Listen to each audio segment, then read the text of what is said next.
So you, the business owner, sitting there wondering, how long should I keep my receipts? Follow my video and I'll explain exactly what you need to know. If you haven't yet, click the bell and subscribe to be notified every time we produce our best pieces of content. As a business owner, there's rules galore that you need to follow.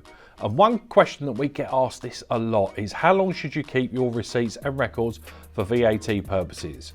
Follow this video and I'll explain the basics of exactly what you need to know. Now, you are meant to keep your VAT receipts for 6 years, so make sure that you've got everything in place.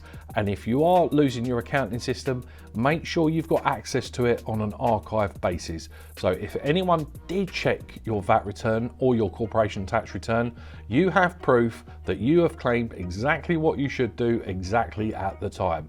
If not, HMRC have the potential to add back these claims, which means that you'll have to pay back VAT or tax on these receipts, plus any penalties if they think you've done it illegally. You need to keep copies of all of your customer invoices and the receipts that I've just mentioned earlier, but also it may be apparent that you'll need to keep additional records. So an example of this could be a construction business.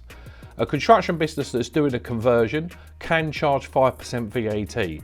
Now, what I think is really important is actually keep details of the project and the planning that substantiates that this is a conversion project.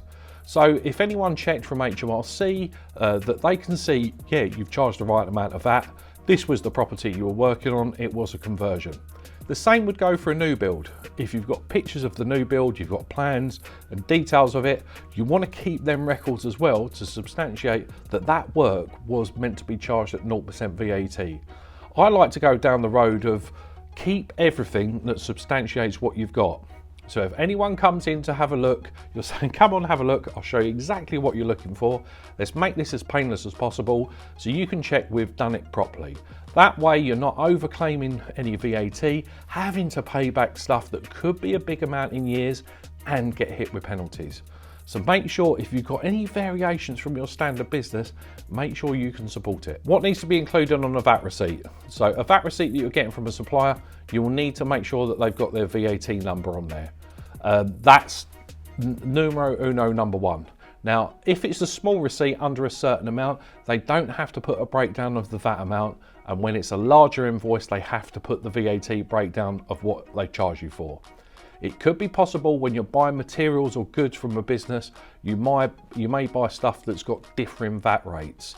So instead of taking and claiming all the VAT back on an invoice, when some of it is either exempt, standard rated or zero rated, make sure you're claiming the right amount of VAT on that invoice. And with the current software that we've got out today, whether it be Dext or HubDoc, it should be able to character recognize these for you, so they will hopefully make this job easier. But with any accounting software, just remember, rubbish in, rubbish out. So make sure you are checking these as you are entering them. The records you need to keep for making tax digital are the same, but they need to be in electronic format. So where you would have invoices to your customers, these will be stored on your accounting package, say like Xero or QuickBooks. You will also have your costs that will be saved either in a picture form or they could be on Dext or HubDoc. So what you need for making tax digital is electronic copies of these receipts to support exactly what you've claimed for. So if anyone came in and checked from HMRC, you can prove it. So you're not wasting money down the line by having to pay back money that you've overclaimed and penalties if it's fraudulent. Overall, it's about being consistent and it's keeping your record organised. So it can be a drag when you're running a business because it's busy and you've got this to do, that to do, that to do. So whether you keep it in your wallet, picture it later, picture it on the go, just get into really good habits instead of being one of them persons that has a big plastic bag full of receipts, because no one wants to analyse them. If you've got the opportunity where your accountant is doing that for you, you are spending more money than you need to. So whatever routine, system or vibe that you get into with your business, make sure it's consistent so you're not having to go back and fix things that are massive later on down the line. A little organisation every day has a world of difference. Now, we love working with business owners in the UK, so if I can be of any help to you, please jump on a call or a Zoom call with me. You can book using my Calendly link below.